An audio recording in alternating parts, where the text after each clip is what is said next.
Hello YouTube, this is MK Vine once again. Now I'll be making another video response to my good friend Ozzycda's video called The Gospel of Matthew, Question on Wilderness. And I will begin by quoting Matthew chapter 3 verse 3, which says, quote, "The voice of the one calling in the desert, prepare the way of the Lord, make his path straight," unquote. Basically, you said that Matthew's quotation from Isaiah 40 verse 3 was different from the Hebrew, and this is because he quoted from the Septuagint. You then go on to say that Matthew was probably a Greek-speaking individual who did not know Hebrew, but with all due respect, Ozzy, I think you're jumping to conclusions. Just because Matthew quoted from the Septuagint doesn't necessarily mean that he did not understand Hebrew. You have to remember that the Greek language was spoken both by Jew and Gentile at that time, so naturally Matthew is going to quote something that is accessible to both groups. But I think the problem you have with Matthew is not so much that he quoted from the Septuagint, but rather that the Septuagint and the Hebrew have different renderings. You seem to imply that the Masoteric text is the only authoritative writings of the Tanakh. In fact, there is no original Masoteric text.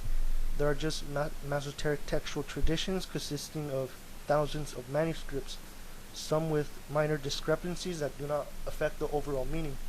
However, in some cases, scholars have shown that the variant traditions found, or the variant discrepancies found in the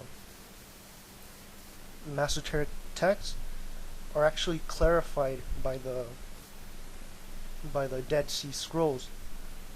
And just to give you an example, in 1 Samuel chapter 1 verse 24, the Masoteric textual tradition tells us that when Hannah went to dedicate her son Samuel to the work of the Lord, she brought with her 3 bulls and a ephah of flour and a skin of wine. However, in the next verse it says that they slaughtered the bull, singular. So the question is, was there only 1 bull slaughtered, or were there 3 bulls slaughtered? The Hebrew texts of the Dead Sea Scrolls, and surprisingly the Greek Septuagint, actually help clarify this rendering of the Masoteric text. Both the Dead Sea Scrolls and the Greek Septuagint say that there was only 1 bull involved. And it tells us that in verse 24, where Hannah brings a bull, it was actually a 3-year-old bull, not 3 bulls like the Masoteric text says. This is also consistent with Genesis 15 verse 9, where Abram was commanded by the Lord to offer up some 3-year-old animals. The differences in the Masoteric tradition are minimal, and they do not affect anything on a doctrinal level.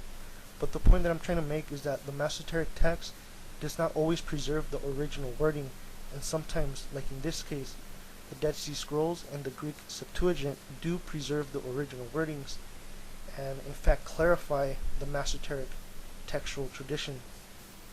Now, in regards to Matthew, where he quotes Isaiah 40 verse 3, we cannot be 100% sure if the Masoteric text has the correct rendering of the phrase, and neither do we know if the Septuagint has the correct rendering of the phrase. So we cannot jump to conclusions that Matthew misquoted the passage in Isaiah. Remember that the Septuagint was widely used among the Jews, and I don't think Matthew would deliberately misquote something like that, because the Jews would have called him out on it. Also,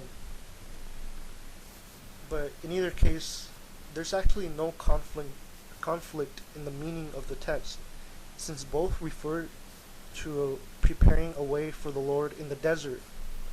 In fact, the Dead Sea Scrolls also render this verse differently from the Masoteric text, and the Dead Sea Scrolls are written in Hebrew. They explain why the Qumran community felt called to, quote, "Go into the desert to prepare the way of him, as it is written, In the desert, make ready the way of the Lord.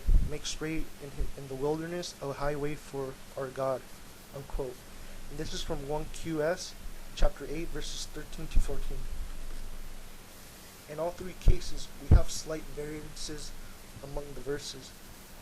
This should come as no surprise to us, since it was common within rabbinic literature to not quote something verbatim, but actually paraphrase or slightly reword it to give it a clearer meaning of the text. In the New Testament and Semitic scholar Joseph Fitzmyer observed different ways in which verses from the Tanakh were cited in the writings of the Qumran, and how it has a parallel to the New Testament citations.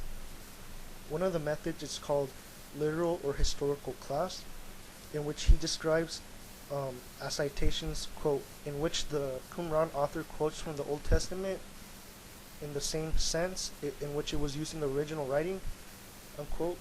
And then he goes on to say that when they quote something, it's in essence it's the same, but there's slight variation to give it a clear or more fuller meaning. He gives us an example of a Qumran writing. It's called CD chapter 7 verses 8 through 9, and Numbers chapter 30 verses 17. And to parallel this with the New Testament, he gives us an example of John 6:31 and Psalm 78:24. So let's look at these last two books. John 6:31 says, "Our forefathers ate the manna in the desert, as it is written, He gave them bread from heaven to eat." Now, if we look at Psalm 78:24, it says, "He rained down manna for the people to eat, and He gave them the grain of heaven." Here, the same subject matter is being talked about, but the author who quotes from the Psalms says it in his own words, and this is common among rabbinic citations. In the case with Matthew, he might have cited the passage in his own words, which is perfectly okay for him to do, since he is following the styles of rabbinic literature or rabbinic citation. Also, even if he didn't, we can safely assume that he wasn't fabricating anything, because his quote is almost verbatim from the Septuagint, and this would actually make sense if he was talking to a Greek-speaking audience. Also, as I showed earlier, the Masoteric tradition does have some variations, and sometimes the Dead Sea Scrolls or the Septuagint help clarify the matter at hand. In this case, we do not know which particular tradition of the Tanakh is more accurate. Certainly, we can make the case for the Septuagint, since it's older than the Masoteric text. We can argue that the Masoteric text is more accurate than the Septuagint, but we just do not have enough data to confirm this. So in the meantime, the actual meaning of the passage still stays the same in all accounts. It's just slight variation. So I do not think Matthew was deliberately fabricating this quotation. I think he's fully warranted in citing from Isaiah from the Septuagint, since it was a Greek-speaking audience. And yeah, this will conclude my video. Thank you everyone for watching. I hope this was informative. Please leave your thoughts and comments. Peace be with you all.